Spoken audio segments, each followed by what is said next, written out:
à tous et bienvenue dans ce petit point tricot spécial retour des vacances. Et oui, pour ceux qui me suivent, vous le savez, il n'y a pas longtemps, on est parti en vacances en Bretagne avec Chéri. C'était génial. C'était nos premières vacances en 11 ans. On a trouvé un super camping, le camping du Pouldu, et on a pu aller au festival interceltique de Lorient. C'était juste magique. En bonne touriste que je suis, j'ai bien sûr ramené pas mal de souvenirs, mais ça je vous en ai parlé dans des petits vlogs, tout ça. Et bien sûr, en tant que tricoteuse, je n'ai pas du tout tricoté de tout le séjour. Je n'ai pas touché à mes aiguilles, hein. Pas du tout. Je suis très crédible quand je dis ça, n'est-ce pas? Bon, trêve de plaisanterie. En tout cas, je suis là aujourd'hui du coup pour faire le point avec vous sur mes différents projets tricot qui avancent tranquillement et sur ce que j'ai pu ramener de mes vacances. Parce que pour ceux qui me suivent, vous le savez, j'ai fait des visites très intéressantes. J'ai visité la ferme du Lion Vert tenue par Mathilde, productrice de Mohair. D'ailleurs, la vidéo sortira bientôt où elle parle de son activité. Ça va être hyper intéressant. Et j'ai également eu l'occasion de visiter la microfilature, la petite filature bretonne. C'était génial. Et pareil, il y aura une vidéo sur cet endroit avec toutes les étapes de fabrication, tout ça, pour que vous puissiez découvrir en effet des produits, des laines, des pelotes françaises. Voilà. Parce que vous le savez, ça me tient à cœur particulièrement depuis un moment d'essayer de mettre en avant des fils de qualité le plus possible. Et surtout des fils français. Donc, passons d'abord à mes projets tricot. Pour ceux qui me suivent, vous savez que j'ai entamé ce grand projet-là, qui est un châle spécial octobre rose.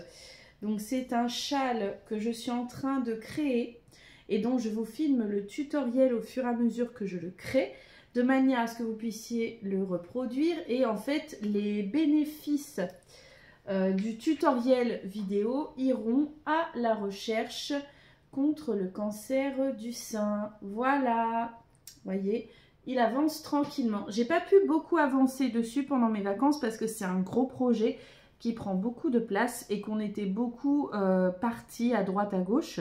Donc j'ai dû faire 4 rangs, c'est tout, parce que les rangs sont très longs. J'ai pas beaucoup avancé sur ce projet. Parce que dès qu'on allait en sortie quelque part, c'est pas ce projet-là que j'emmenais. Pour ceux qui me suivent, j'avais emmené un deuxième projet pendant mes vacances. Ce deuxième projet, le voici. Et là, il y en a qui vont se dire, mais qu'est-ce que c'est que ça? C'est un foulard. Et oui, je suis en train, pour ceux qui me suivent, vous le savez déjà, de tricoter un foulard ici en avran chien. C'est quoi l'avran chien? Pour ceux qui ne le sauraient pas, même si j'en parle beaucoup, l'avran chien, c'est une laine qui mélange de la laine de mouton et du poil de chien. Donc je suis en train, en fait, voilà, de faire un foulard dans cette laine, un foulard qui pourra se porter autour du cou, comme ceci. Mais je me dis qu'on pourra aussi le nouer autour de la tête, en fait. Plus j'avance en le faisant, et plus je suis en train de me dire que on pourra l'attacher autour de la tête. Vous voyez, un petit peu comme ça, en faisant un nœud, et en l'attachant, vous voyez, à l'arrière. Ça peut être sympa. Ça peut être pas mal, ou inversé, on le positionne, tac, d'abord là, comme ça, on le croise en dessous à l'arrière, attendez, et on aura ensuite sur la tête. Enfin bref, vous voyez, moi je suis contente parce que du coup, je pense qu'il y aura pas mal de possibilités pour porter ce foulard. Voilà. Après là, on n'est pas complètement terminé. Il me reste quelques petits rangs à faire pour le finir. Juste la pointe, hein, pour faire la même pointe à un bout et à l'autre. Voilà. Et après, il restera l'étape du blocage. Je verrai vraiment après le blocage. Voilà. Donc celui-ci, par contre, j'ai bien avancé dedans. Je l'ai presque fini. Et je pense que ce sera le prochain tutoriel de réalisation qui sortira. Voilà. Et après ça, me direz-vous, qu'est-ce que tu vas nous tricoter, Cassandre? Eh bien, je vais vous répondre, bien sûr. J'ai en effet plusieurs projets, comme vous le savez, j'en ai déjà parlé avant, mais on va refaire le point. Lorsque j'aurai fini ce grand châle ici, je tricoterai un autre gros projet. Parce que pour ceux qui ne me suivent pas, en fait, moi, j'ai toujours à peu près 2 projets en même temps. Un gros projet qui prend de la place en général, et du coup qui est le projet que je vais plus tricoter à la maison, ou quand je ne sors pas. Et un petit projet qui est le projet un peu plus portatif, on va dire, celui que je vais plus facilement emmener avec moi quand je vais en sortie quelque part. Donc, lorsque j'aurai fini le gros projet Octobre Rose, je pense que je vais attaquer un autre gros projet qui est le pull pour ma grande. Pour ceux qui me suivent, vous savez donc déjà duquel je parle. Ma fille, en effet, ma grande fille, ça fait un moment qu'elle me demande de lui tricoter un pull dans le style Mercredi Adams, voilà. Et je pense que du coup, c'est ce que je vais attaquer après le grand châle. Ce sera le projet suivant en termes de gros projets que je vais attaquer. Et alors, vous allez me dire, d'accord, mais du coup, en termes de petits projets, qu'est-ce que tu vas nous faire? Et bien, c'est là que je vais dégainer les pelotes que j'ai ramenées de mes vacances. Alors oui, je sais, je vois déjà venir dans les commentaires mes abonnés chéris qui aiment bien me taquiner et qui vont me dire « Mais dis donc Cassandre, t'avais pas dit que tu rachetais pas de pelotes avant l'automne? Sauf que là, ça fait déjà plusieurs pelotes en fait que t'as racheté. T'as ramené l'Avranchien que t'as donné Tourneboulaine, parce que Tourneboulaine me l'a offert par rapport à la vidéo que j'ai fait sur sa production. Mais t'as aussi racheté des laines à l'ouest quand tu y allais. Oui, c'est vrai, j'ai un petit peu craqué, mais laine à l'ouest n'était pas à côté de chez moi. Ouais, mais là, du coup, pourquoi t'as encore ramené de la laine? Vous avez vu, je vous imite bien en plus. Bah, comment dire? J'en ai ramené parce qu'en fait, déjà, quand j'ai fait la vidéo sur la ferme du lion vert, elle m'a gentiment proposé, pour me remercier, de m'offrir 1 ou 2 pelotes de mohair. Alors, j'allais pas dire non. Franchement, quelle tricoteuse oserait me dire qu'elle aurait dit non, hein? Franchement, osez me dire que vous auriez refusé, je crois que je vous croirais même pas, hein? On est d'accord. Et ensuite, lorsque j'ai visité la petite filature bretonne, en fait, la petite filature bretonne, elle fait donc des écheveaux dans tout un tas de fibres différentes et de mélanges de fibres que je n'ai jamais eu l'occasion de travailler. Donc du coup, je suis tombée sur un écheveau qui m'a fait de l'œil dans une fibre que je n'ai jamais travaillée, que je n'ai jamais essayé. Et du coup, je me suis dit, c'est l'occasion. Ça fait un souvenir de vacances. Voilà quoi. Dites-moi que vous n'auriez pas craqué, vous. Je crois que j'aurais du mal à vous croire, hein. Franchement, hein. Voilà. Bon, je vous montre quand même. Alors, je vais commencer par l'écheveau que j'ai ramené de la petite filature bretonne. Voilà. Qui est celui-ci. Alors, il faut savoir que la petite filature bretonne ne fait pas de teinture. Il n'y a pas du tout de teinture dans leurs écheveaux. Vous avez des écheveaux de différentes couleurs, d'accord? Mais ils ne font pas de teinture. C'est tout couleur naturelle, d'accord? Et je suis tombée en fait sur cet écheveau-là, qui en fait est un mélange de mohair et d'alpaga, ici. Et vous savez ce que je trouve absolument génial en plus sur cet écheveau? C'est que dessus, on a le nom de l'animal qui a servi à faire cet écheveau. Par exemple, c'est un mélange ici de mohair et d'alpaga. Et en fait, le mohair est issu d'une petite chèvre qui s'appelle Cerise, parce que le mohair est fait dans de la laine de chèvre angora. Donc, c'est la petite Cerise, petite chèvre, qui a permis de faire cet écheveau avec... En alpaga, je crois lire que ça vient d'un alpaga qui s'appelle Iris. D'une alpaga du coup. Voilà. Et bon, forcément, j'ai craqué sur ce bel écheveau. Alors, je le dis franchement, cet écheveau m'a coûté 14 €. Et là, j'en entends me dire, ah, c'est cher, 14 € pour un écheveau. On va se calmer et je vais vous expliquer pourquoi. Il faut savoir déjà qu'on est sur de la laine artisanale, je le rappelle.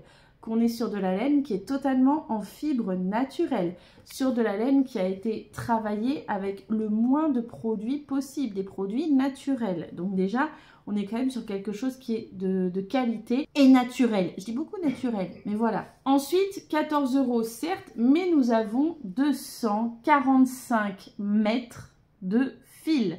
ce qui est un bon métrage parce qu'en plus on est sur vraiment une fibre qui mélange quand même du mohair et de l'alpaga. Donc moi personnellement, je n'ai pas trouvé le prix choquant. Personnellement, je n'ai pas trouvé le prix choquant pour moi. Vous pouvez me dire ce que vous en pensez en commentaire, hein. J'ai pas de souci avec ça personnellement. Dites-moi ce que vous en pensez, mais moi, je trouve pas que le prix soit choquant. Personnellement, je ne suis pas choquée du prix. N'hésitez pas à me dire, mais voilà, c'est de la laine artisanale, de la laine 100% française, 100% faite en France, et je trouve pas que ce soit très excessif. En plus, personnellement, j'ai remarqué une chose depuis un moment, et là les tricoteuses, pareil, n'hésitez pas, et tricoteurs, hein, tricoteurs, tricoteuses, enfin, j'ai tendance à dire tricoteuse, mais j'inclus aussi les tricoteurs, bien sûr. N'hésitez pas à me dire ce que vous en pensez. Mais moi, en fait, je me suis fait cette réflexion il n'y a pas longtemps. Plus je tricote et plus, en fait, je suis dans le désir d'utiliser de la belle laine pour chacune de mes créations. Parce que moi, je suis plutôt dans la création plutôt que dans la reproduction, en fait, en termes de tricot. Mais je pense que même les personnes qui reproduisent des modèles, vous comprenez ce que je veux dire. Je pense que plus on avance dans notre pratique du tricot, plus on est expérimenté et plus en fait on va être sélectif au niveau des fibres que l'on va travailler. Quand j'étais débutante au tricot, j'avoue, j'en ai encore hein, dans mon stock de laine et je l'assume complètement, j'achetais que de la laine industrielle. Je l'assume complètement. La laine que je travaille ici pour Octobre Rose, c'est de la laine industrielle, hein, je l'assume parce que je veux vider aussi ma réserve. Mais en fait, plus j'avance dans ma pratique du tricot, dans mes tricots, et plus j'ai envie de travailler avec des fibres naturelles. Je les trouve plus agréables à travailler, j'y trouve une qualité aussi, et en plus, j'ai cette petite sensibilité où je me dis, bah, j'achète du naturel, je prends au maximum en plus du fait en France, je privilégie la qualité à la quantité en fait, tout simplement. N'hésitez pas à me dire en tous les cas, mettre en commentaire, mais si vous, vous êtes aussi dans cette dynamique ou pas. Il n'y a pas de mauvaise réponse, hein, vous inquiétez pas. Et voilà, moi je tenais donc à dire, évitez de commenter en mode « Ah, c'est cher », etc. Parce que n'oubliez pas que derrière, il y a des artisans. Il y a des artisans qui travaillent ça, qui travaillent des fibres naturelles, qui élèvent les animaux qui servent à faire ces fibres de la manière la plus douce et la plus respectueuse qui soit. Et donc, pour moi, c'est tout à fait justifié.